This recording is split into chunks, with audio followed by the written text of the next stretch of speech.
I'm going to my 5-week appointment. We'll see how much I weigh. So we are going to, just Olivia and I are going to her 5-week appointment. It's her last appointment with my midwives, and I have to get a PAP, which, yay, but it's important to do. And then after this, the next thing Olivia has is her 2-month vaccinations at my family doctor. So it's the last time with the midwives, which, you know, makes me a little sad, because I'll only see them again if we have a third, if, I don't know. But yeah, so it's kind of bittersweet, but I'm gonna guess that she's like, I'm gonna guess 12 pounds at 5 weeks, because she's pretty chunky. So gonna go ahead. It's a little cold, but it's supposed to be warm, and then all this week is supposed to be absolutely beautiful and nice and warm, and then it's Easter, so I'm just really excited for this week. I have a lot of fun videos for you guys, so let's get going. We're going for another walk. Sissy's sleeping. She did well at her appointment. Oh, are you okay? Did you go boom? Oh, let's see. Oh, that would kiss better. So you're okay. Let's see. It's okay. All better. Want to get in the stroller now? B, say I went boom. Walking. Walking. She's okay. Walking.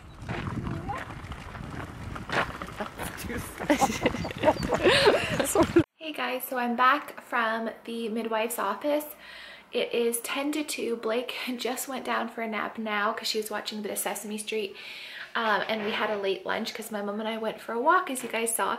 And my mom's gone now. They're coming back for supper tonight. Olivia is in her swing, so I'm gonna try and get a nap in, but I just thought I would update you guys on her appointment. So I got my PAP. Ugh, it's awful. But actually my midwife was like, that was the easiest PAP I've ever had. She was like, I barely felt it. So she said everything looked good. My scar incision looked good. And she said with a C-section, because I feel like my stomach still feels quite swollen and almost hard. So my jeans, my pre-pregnancy jeans, aren't really comfortable. I can't wear them comfortably. And so I kind of thought, because it's still quite swollen looking there and like harder, I thought there's no way my uterus has shrunk down, but it's supposed to by now, or so I thought, 5 weeks post C-section. Apparently that's not true. She said that it's still a good 3 inches above my incision line, so it has to come down 3 inches. And she said usually with a C-section, especially a second C-section, that is something that would happen closer to 8 to 10 weeks. So just to like give myself some time and my body to heal. I knew it wasn't down because it just, you can just tell it's still sore, and it's kind of like harder there, and it's still quite swollen. So I'm just gonna continue eating healthfully and, you know, not overdoing it. And whenever it shrinks back down, and you know, then the weight's gonna come off, and I'm not concerned about it. So everything on that end, on my end, was good. Everything with Olivia is good. She said her coloring is good. She looks perfect. She is 10 pounds, 11 ounces. So my midwife's like, that's 4 pounds she's gained since birth. Like, that's crazy. For 5 weeks, she thought that that was crazy, and she laughed because, again, I have like whipped cream for milk. But she's still not as big as Blake. Blake was 10 pounds at 1 month. No, 1 week postpartum. 1 week old, she was 10, back up to 10 pounds. So Olivia is still, is smaller than Blake was, but Colin and I think that she's gonna be a chunkier baby, because Blake was big off the get-go, but then by the time she was 3 months, she was kind of always average size. She never had rolls. She wasn't a fat baby. She was never a chunky baby. Olivia is a little chunkster. Olivia's just got the rolls, and she's just chunky. The one thing that Olivia does have, and it could go away or it could be something she has for the rest of her life, is a benign heart murmur.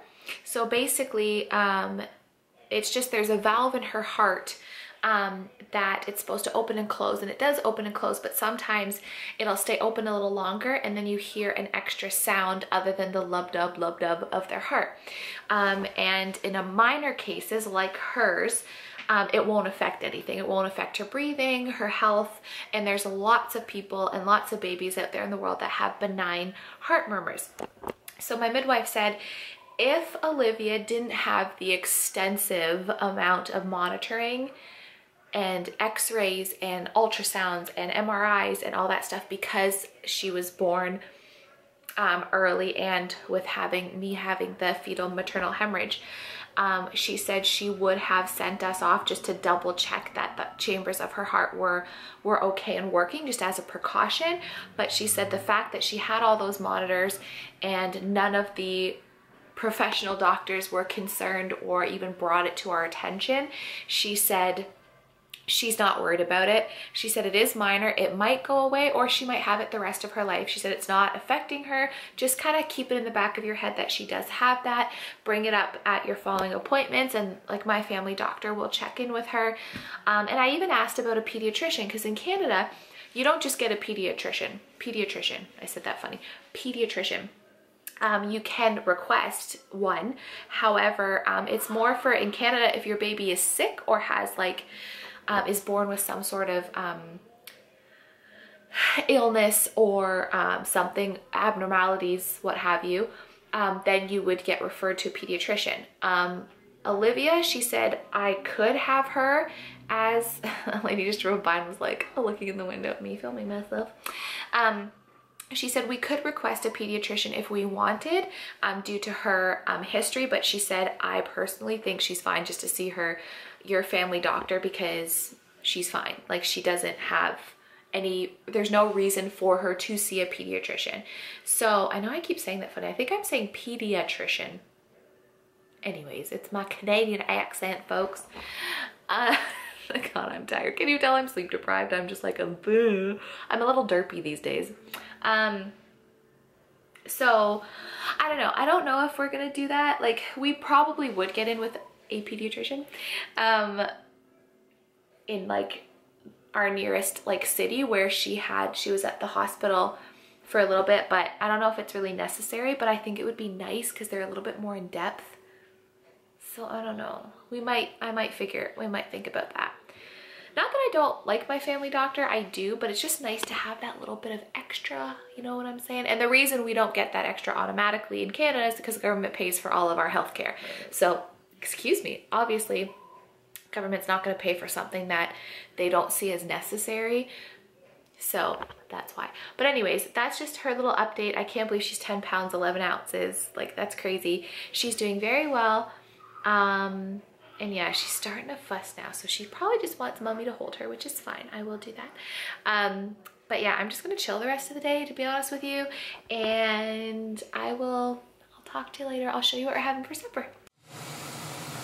Making myself some tea.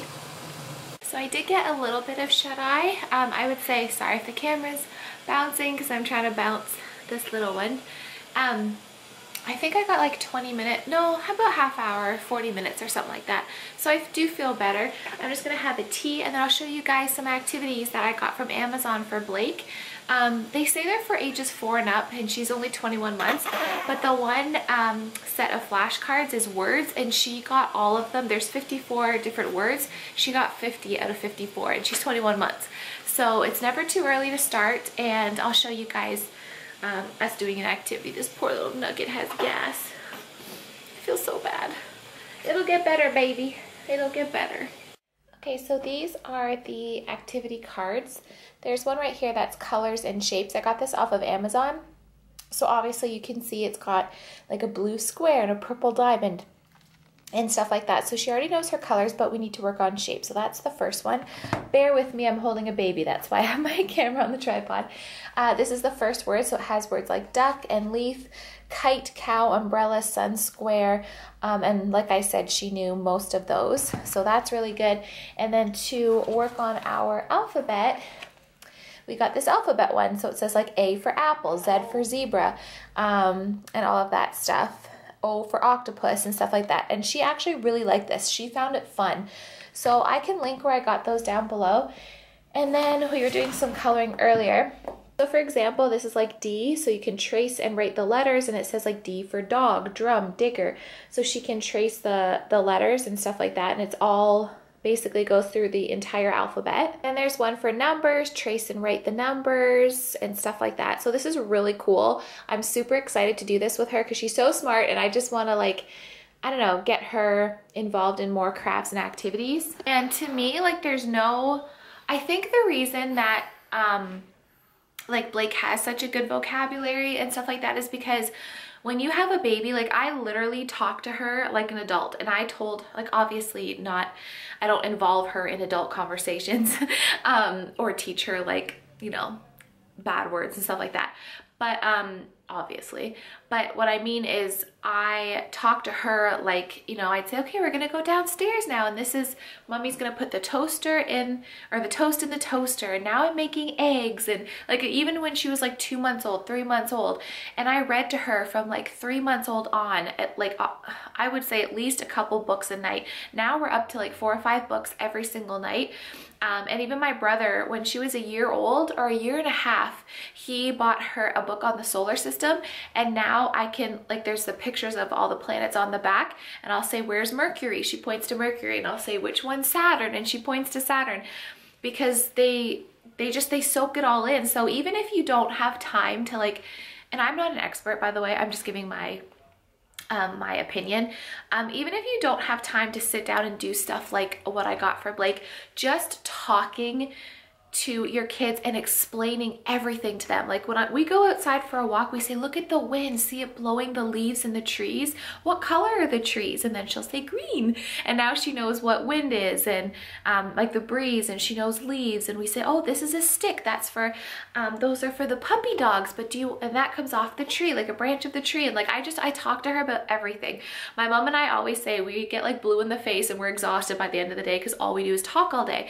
But that's, to me, the best thing you can do to help your children with their vocabulary, and just, you know, I don't know. So I want to do that too with Olivia, because a lot of people say, oh, your second one, you won't have as much time. And I'm like, I'm going to make the time, because she's going to be just as smart as her sister, aren't you?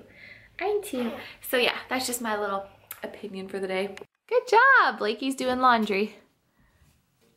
Thank you. Keep going. We got a lot of sissy stuff to wash. Whoa. You put that in there too. Thank you. Thank you. You're such a good help. Whoa. Good job, Blake. Oh, we're not done yet. There's more in here. Look it. There's still more in there of Sissy's clothes. Look at my husband. I'm disappointed in this. It looks so good.